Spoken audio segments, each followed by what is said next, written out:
இது ஃபர்ஸ்ட் மலேசியாவின் செய்திகள் உங்களுக்காக.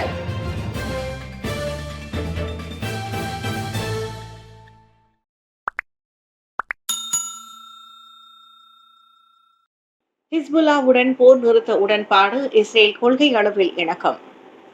லெபனனின் ஹிஸ்புல்லா தரப்புடன் போர் நிறுத்தம் செய்ய இஸ்ரேல் கொள்கை அளவில் ஒப்புக்கொண்டுள்ளது. திங்கட்கிழமை நடைபெற்ற பாதுகாப்பு மன்ற கூட்டத்தில் இஸ்ரேலிய பிரதமர் பெஞ்சமின் நெதன்யாகு போர் நிறுத்த உடன்பாட்டை கொள்கை அளவில் அங்கீகரித்ததாக கூறப்படுகிறது. எனினும் அந்த உடன்பாட்டில் உள்ள சில முக்கிய அம்சங்கள் குறித்து இஸ்ரேலுக்கு இன்னமும் ஐயப்பாடுகள் உள்ளன. அது குறித்து லெபனானிய அரசுக்கு தெரியப்படுத்தப்படும் என CNN வேர்ல்டு செய்தி வெளியிட்டுள்ளது. ஐயப்பாடுகளையும் களையும் வகையில் உடன்பாடு கையெழுத்து ஆகாது. தவிர இஸ்ரேலிய அமைச்சரவையின் இறுதி ஒப்புதலையும் அது பெற வேண்டியுள்ளது குறிப்பிடத்தக்கது. ஒரு பக்கம் போர் நிறுத்த பேச்சுவார்த்தை நடைபெற்றாலும் மறுபக்கம் இரு தரப்புமே ஒன்றை தீவிரமாக தாக்கி வருகின்றன. ஒரு சிறிய தவறு நடந்தாலும் அமைதி பேச்சுவார்த்தை கெட்டுவிடும் என ஐயுறப்படுகிறது. இஸ்ரேல் லெபனன் இடையிலான போர் நிறுத்த உடன்பாடு எட்டப்படும் நிலையிலேயே இருப்பதாக அமெரிக்காவும் முன்னதாக கூறியிருந்தது. நெருக்கடியை முடிவுக்கு கொண்டு வர வாய்ப்புகள் பிரகாசமாக இருக்கின்றன. ஆனால் அமைதியை ஏற்பதும் நிராகரிப்பதும் அவ்விரு தரப்புகளின் முடிவை என அமெரிக்கா தெளிவுபடுத்தியிருந்தது.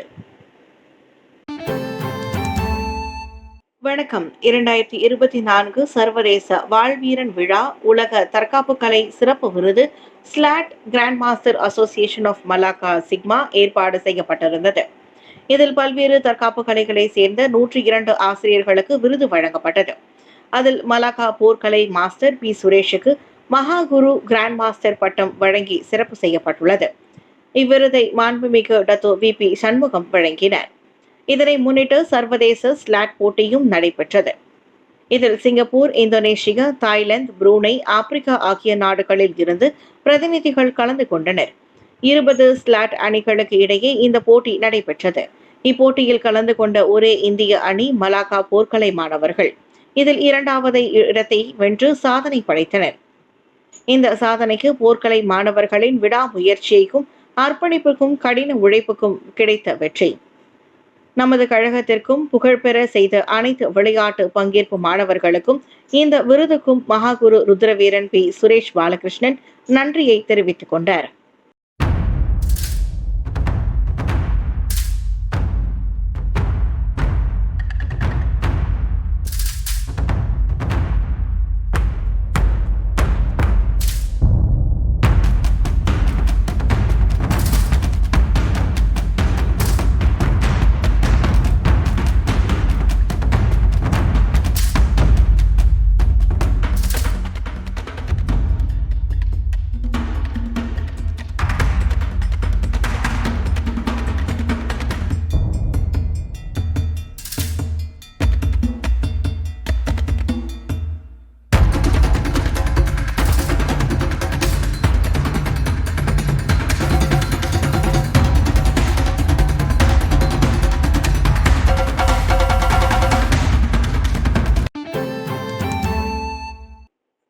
நபிகள் நாயகத்தை சிறுமைப்படுத்தியதாக கூறப்படும் விரிவுரையாளரிடம் வாக்குமூலம் பதிவு.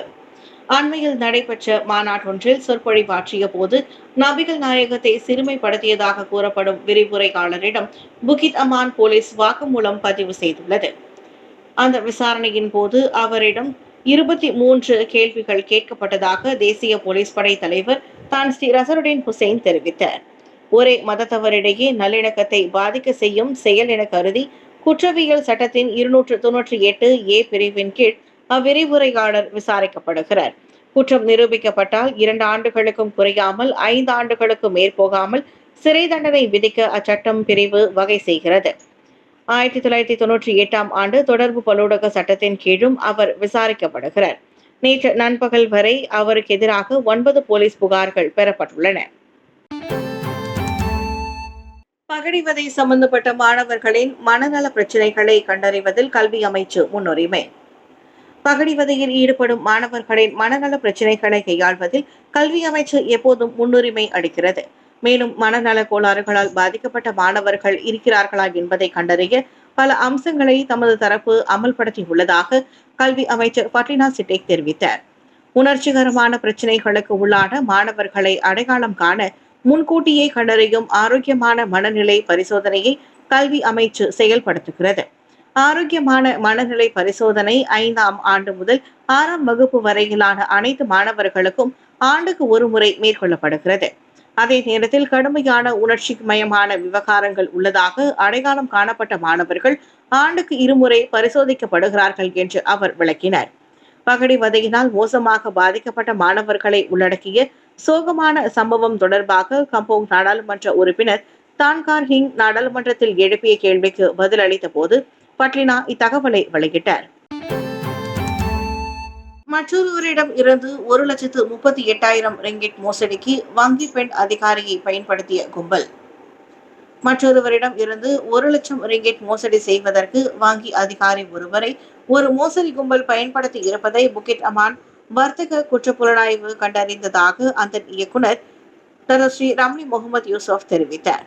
தொலைபேசி மோசடி கும்பலால் 1,38,000 ரிங்கிட் இழப்புக்கு உள்ளானதாக 37 வயது ஆடவர் ஒருவர் போலீசில் புகார் செய்ததை தொடர்ந்து இந்த விவகாரம் அம்பலத்திற்கு வந்ததாக அவர் கூறினார். தனியார் நிறுவனத்தின் நிர்வாகியான அந்த ஆடவர் அக்டோபர் 28ஆம் தேதி மோசடி கும்பலினால் ஏமாந்தது குறித்து போலீசில் புகார் செய்திருப்பதாக இன்று மினரா கேபிஜேவில் நடைபெற்ற செய்தியாளர் கூட்டத்தில் ரம்லி கூறினார். பாதிக்கப்பட்டவர்களுக்கு அக்டோபர் நடுப்பகுதியில் காமர்ஸ் நிறுவனத்தின் பிரதிநிதி என்று கூறிக்கொள்ளும் ஒரு நபரிடம் இருந்து அழைப்பு வந்துள்ளது. தடை செய்யப்பட்ட பொருட்களின் விற்பனையில் சம்பந்தப்பட்டவரின் தொலைபேசி பயன்படுத்தப்பட்டதாக மோசடி கும்பலை சேர்ந்த ஒருவர் தொலைபேசியில் தெரிவித்துள்ளார். பாதிக்கப்பட்டவர் குற்றச்சாட்டை மறுத்த போதிலும் அந்த அழைப்பு போலீஸ் அதிகாரி என்று கூறிக்கொண்ட மற்றொரு நபருடன் இணைக்கப்பட்டது. விசாரணை நோக்கங்களுக்காக பெறப்படும் ஒரு குறிப்பிட்ட வங்கி கணக்கிற்கு 38,000 ரிங்கிட் பட்டுவாடா செய்யுமாறு பாதிக்கப்பட்ட ஆடவருக்கு உத்தரவிடப்பட்டது. தாமான் ஓயூஜியில் தாயை கொலை செய்து குளிர்பதன பெட்டியில் வைத்திருந்த ஆடவர் மீது குற்றச்சாட்டு. தனது தாயை கொலை செய்ததாக ஆடவர் ஒருவருக்கு எதிராக மாஜிஸ்ட்ரேட் நீதிமன்றத்தில் இன்று காலை குற்றம் சாட்டப்பட்டது. சக்கர வண்டியில் நீதிமன்றத்திற்கு வந்திருந்த 53 வயது தினேஷிற்கு எதிராக குற்றச்சாட்டு வாசிக்கப்பட்ட போது அதனை புரிந்து கொண்டதற்கு அடையாளமாக அவர் தலையசைத்தார். எனினும் அவரிடம் இருந்து வாக்குமூலம் எதுவும் பதிவு செய்யப்படவில்லை. 3 ஆண்டுகளுக்கு முன் கடந்த 2021ஆம் ஆண்டு மார்ச் 21ஆம் தேதிக்கும் மார்ச் 26ஆம் தேதிக்கும் இடையே தினேஷ் இக்குற்றத்தை புரிந்ததாக குற்றப்பத்திரிகையில் வாசிக்கப்பட்டது. ஜாலான் கிளான் லாமாவில் தாமான் ஓயூஜியில் தனது வீட்டில் அவர் குற்றத்தை புரிந்ததாக தண்டனை சட்டத்தின் 302வது விதியின் கீழ் குற்றம் சாட்டப்பட்டது. இந்த குற்றச்சாட்டு உறுதிப்படுத்தப்பட்டால் 30 ஆண்டுகளுக்கும் குறைவாக மற்றும் 40 ஆண்டுகளுக்கு மேற்போகாத சிறை தண்டனை விதிக்கப்படும் என்பதோடு 12க்கும் குறையாத பிறம்படிகளும் வழங்கப்படலாம். சவ பரிசோதனை, மருத்துவ மற்றும் மரபணு அறிக்கைக்காக இந்த வழக்கு அடுத்த ஆண்டு பிப்ரவரி 7ஆம் தேதிக்கு ஒத்திவைக்கப்பட்டது. கடந்த நவம்பர் 12ஆம் தேதி அவசர பிரிவுக்கு அழைத்த ஆடவர் ஒருவர் வீட்டில் இருந்து வரும் தனது உடல்நல பிரச்சினை இருப்பதோடு 3 ஆண்டுகளுக்கு முன் தனது தாயாரை வீட்டில் கொலை செய்து விட்டதாக தெரிவித்தார். பள்ளி செல்வதற்காக சட்டவிரோதமாக கோலோக் ஆற்றை கடக்கும் மாணவர்களுக்கு தங்கும் விடுதி வசதி. பட்லினா சிட்டேக். மலேசியாவில் பள்ளி செல்வதற்காக தினசரி சட்டவிரோத தளத்தை பயன்படுத்தி சுங்கை கோலோக் ஆற்றை கடக்கும் தாய்லாந்தில் வசித்து வரும் மலேசியர்களின் பிள்ளைகள் பாதுகாப்பாக விடுதிகளில் தங்கி இருப்பதற்கான ஏற்பாடுகள் செய்யப்படும். அந்த மாணவர்களின் கல்வி தொடருவதையும் பாதுகாப்பதையும் உறுதிப்படுத்த பொருத்தமான தங்கும் விடுதிகளை ஏற்பாடு செய்வதற்காக மலேசியர்களின் உறவினர்களிடம் பேச்சு நடத்தப்பட்டு வருவதாக கல்வி அமைச்சர் பட்லினா சிட்டேக் தெரிவித்தார். டிசம்பர் 1ஆம் தேதியில் இருந்து சுங்கை கோலோக் ஆற்று வழியாக கடந்து செல்வதற்கு தடை அமலுக்கு வருவதால் ஞாயிற்றுக்கிழமை நடைபெற்ற தேசிய பாதுகாப்பு மன்ற கூட்டத்தில் எடுக்கப்பட்ட முன்னேற்பாடு நடவடிக்கையில் இதுவும் அடங்கும் என அவர் கூறினார். டிசம்பர் 1ஆம் தேதிக்கு முன்னதாக இந்த விவகாரத்திற்கு அவசியம் தீர்வு காணப்பட வேண்டியுள்ளது. அதன் பிறகு அந்த மாணவர்களுக்கான தங்கும் விடுதியை ஏற்பாடு செய்வதை உறுதிப்படுத்தும்படி கிளந்தான் கல்வித்துறையிடம் தாம் கேட்டுக்கொள்ள முடியும் என பட்லினா சிட்டேக் தெரிவித்தார். பசியில் முரண்டு பிடித்த 50 கிலோ மலைப்பாம்பு குவாமுசாங்கில் சிக்கியது. கிளந்தான் குவாமுசாங் கம்போங் பாரு ஸ்டாரில் 4 மீட்டர் நீளம் 50 கிலோகிராம் எடை கொண்ட பாத்திக் வகை மலைப்பாம்பு பிடிபட்டுள்ளது. கிராம மக்கள் கொடுத்த புகாரை அடுத்து நேற்றிரவு 8 மணி அளவில் வந்து சேர்ந்த ஏபிஎம் எனப்படும் பொது தற்காப்பு படையினர் 30 நிமிடங்கள் போராடி அதனை பிடித்தனர். பிடிக்கும் போது மலைப்பாம்பு முரண்டு பிடித்ததை பார்த்தால் அது கடும் பசியில் இருந்தது போலும் என ஏபிஎம் அதிகாரி கூறினார். பாம்பு தற்போது வனவிலங்கு பாதுகாப்பு மற்றும் தேசிய பூங்காக்கள் துறையான பெர்ஹிலிதானிடம் ஒப்படைக்கப்பட்டுள்ளது. காடுகள் அல்லது புதர் பகுதிகளுக்கு அருகே வசிக்கும் மக்கள் இந்த மழைக்காலத்தில் சற்று எச்சரிக்கையுடன் இருக்க வேண்டும் என ஏபிஎம் கேட்டுக் கொண்டுள்ளது. டொனால்ட் ட்ரம்ப் பதவியேற்பில் ஜோ பைடன் பங்கேற்பார், வெள்ளை மாளிகை உறுதிப்படுத்தியது. அமெரிக்க அதிபராக ஜனவரியில் டொனால்ட் ட்ரம்ப் பதவியேற்கும் விழாவில் பதவி விலகி செல்லும் அதிபர் ஜோ பைடன் பங்கேற்கிறார். தனது கணவருடன் முதல் பெண்மணி ஜில் பைடனும் அதில் கலந்து கொள்ளவிருப்பதை வெள்ளை மாளிகை உறுதிப்படுத்தியது. அதிபராக யார் வெற்றி பெற்றாலும் பதவியேற்பில் பங்கேற்பதற்கென்ற வாக்குறுதியை பைடன் காப்பாற்றுவார் என வெள்ளை மாளிகை அதிகாரிகள் கூறினர். 2020 அதிபர் தேர்தலில் ஜோ பைடன் வெற்றி பெற்ற போது அதிகாரப்பூர்வமாக தனது தோல்வியை ஒப்புக்கொள்ளாத ட்ரம்ப் பைடனின் பதவியேற்பை புறக்கணித்தது குறிப்பிடத்தக்கது. அமெரிக்க வரலாற்றில் தனக்கு அடுத்து அதிபராக பொறுப்பேற்பவரின் பதவியேற்பு சடங்கில் பங்கேற்காமல் புறக்கணித்த 4வது அதிபராக அப்போது ட்ரம்ப் பெயர் பதித்தார். ஆனால் அதனை மனதில் வைத்துக் கொள்ளாமல் ட்ரம்பின் பதவியேற்பில் பைடன் பங்கேற்பதன் மூலம் வெள்ளை மாளிகையின் பாரம்பரியத்தை அவர் மீண்டும் நிலைநாட்டியுள்ளார். ஜனவரி 20ஆம் தேதி வாஷிங்டனில் அமெரிக்காவின் 47வது அதிபராக 78 வயது ட்ரம்ப் பதவி உறுதிமொழி எடுத்துக் கொள்வார். ஊராட்சி மன்றங்களின் சிறு சட்டத்திற்கு உட்பட்டே விளம்பர பலகையில் தேசிய மொழி விளம்பரம் இருக்க வேண்டும், டிபிபி வலியுறுத்து. ஊராட்சி மன்றங்கள் சிறு சட்டத்தின் விதிமுறைக்கு உட்பட்டே வர்த்தக இடங்களில் விளம்பர பலகைகளில் தேசிய மொழியை பயன்படுத்துவதற்கு முன்னுரிமை வழங்கப்பட வேண்டும் என தேவான் பஹாசா தான் புஸ்தகா வலியுறுத்தியுள்ளது. கோலாலம்பூர் கூட்டரசு பிரதேசத்தின் சிறு சட்ட விதிகளின்படி அனைத்து விளம்பரங்களும் தேசிய மொழியில் இருக்க வேண்டும் மற்றும் விளம்பர பலகைகளில் அல்லது அதே விளம்பரம் மற்றும் இதர மொழிகளில் பயன்படுத்துவதற்கு தடை விதிக்கப்படவில்லை என தேவான் பஹாசா தான் புஸ்தகா வெளியிட்டுள்ள அறிக்கையில் தெரிவித்துள்ளது.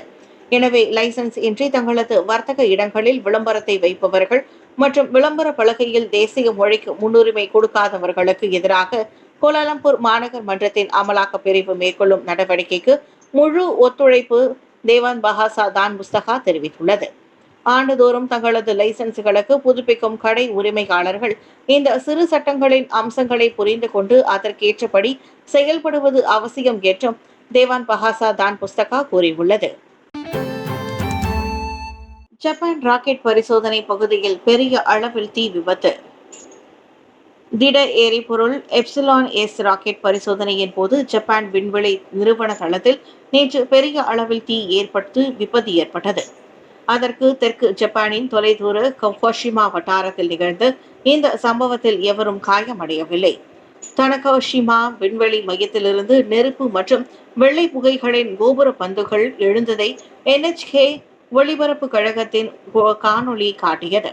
என்ன நடந்தது என்பதை மதிப்பிட முயற்சிக்கிறோம் என ஜாக்சா எனப்படும் ஜப்பான் விண்வெளி ஆய்வு நிறுவனம் வெளியிட்ட அறிக்கையில் தெரிவித்ததோடு இச்சம்பவம் குறித்து விசாரணை நடத்தப்பட்டு வருவதாக குறிப்பிட்டது. காலை 8:30 மணிக்கு தொடங்கிய ராக்கெட் சோதனையின் போது தீ விபத்து ஏற்பட்ட போது 600 மீட்டர் தொலைவுக்கு அப்பால் ஊடகங்களும் நிறுத்தப்பட்டிருந்தன. சுமார் 30 வினாடிகளுக்கு பிறகு ஒரு பெரிய வெடிப்பு சத்தம் கேட்டது. மேலும் தீப்பற்றியது போல தோன்றிய ஒரு பொருளை கடலை நோக்கி பறந்து கொண்டிருந்தது என NHK தெரிவித்தது. வெடிப்புக்கு முன் ராக்கெட் எந்திரத்திலிருந்து ஆரஞ்சு நிற தீப்பிழம்புகள் வெடித்ததாக கூறப்பட்டது. ஜாக்சா தனது ராக்கெட் திட்டங்களில் பின்னடைவை சந்தித்தது முதல் முறை அல்ல. கடந்த 2023ஆம் ஆண்டு ஜூலையில் பரிசோதனை செய்யப்பட்ட 50 வினாடிகளுக்கு பிறகு எப்சிலான் எஸ் ராக்கெட் இயந்திரம் வெடித்தது.